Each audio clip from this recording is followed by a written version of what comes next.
大家好，我是13，这里的 TT 代表桌上游戏。这个频道会在每个月的13号发布新影片。前几部影片我们聚焦于现代 D&D 与类 D&D 系统中动作机制的演变。未来我们也会将触角延伸，探讨其他类型的系统与游戏机制的不同面向。这部影片我们将从迅捷动作的发展史出发，探讨它与以喝药水喂别人药水为代表的启动行动之间有着什么样千丝万缕的关系。最后我们将以交互为经，启动为尾，来梳理并比较各大系统间的设计差异。在 D&D 3版中，瞬发法术被归类为一回合限一次的自由动作，但说实在的，当一种自由动作有了次数限制，就代表它已经成为了一种动作资源，不再是真正的自由了。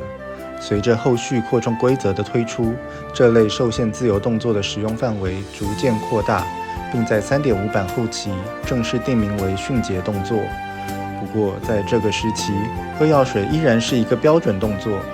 两者之间还八竿子打不着。到了威士忌的星际大战角色扮演游戏传奇版，系统首度出现了标准动作、移动动作、迅捷动作的3级向下替代机制。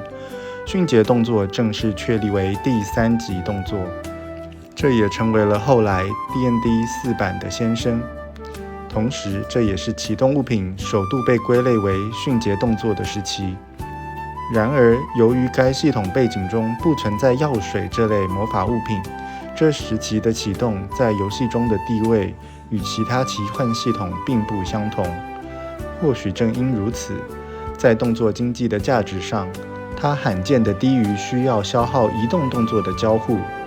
至于传奇版中迅捷动作的其他用途，我们会在另一部影片中详细介绍。在 D&D 4版中，喝药水首度开始消耗迅捷动作，不过这时它已经改名叫次要动作了。有趣的是，喂别人喝药水却依然维持是标准动作。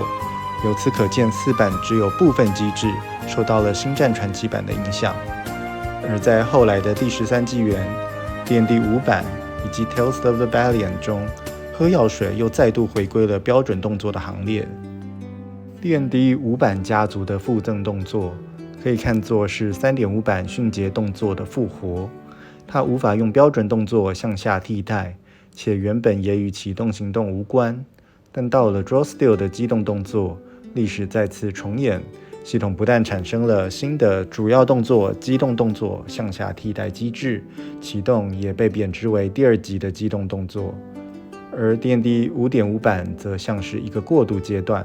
通则上启动仍需要消耗一个标准动作，但药水、解毒剂等部分魔法物品却被特别例外处理，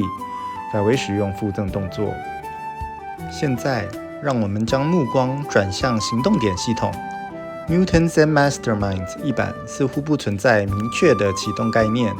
因此暂不列入讨论。在寻路者2版的喝药水以及寻星者2版的打血清，其启动都消耗一个动作，而到了 Draconum 中则是一个准动作。如果我们将启动与交互放在一起比较，会发现在这些行动点系统中，喝药水与交互在动作经济上是等值的，甚至在规则层面上，喝药水直接被认定为是交互的一种。反观传统的动作类型系统，启动与交互之间有着明确的区别，且启动在动作经济的成本上通常高于交互。无论系统将交互判定为移动动作、迅捷动作还是准动作，启动通常都会绑定最高阶的标准动作。即便后来启动贬值为机动动作，交互也随之贬值为免费机动，启动的位阶依然高于交互。DC-20 Nimble 型虽然使用了行动点机制，但启动消耗 EAP， 而交互却是一个准动作，两者之间存在明确区分，且启动位阶高于交互，这其实是动作类型系统的典型特征。由此可见，称它们为5.1改良版或5.1相容，确实有几分道理。它们在某些设计底层上依然相当向 D&D 5e家族靠拢。在上一部影片中，我们依据交互的表现形式，将各系统进行了分群。从现在开始，我们进一步将 DC-20 Nimble 型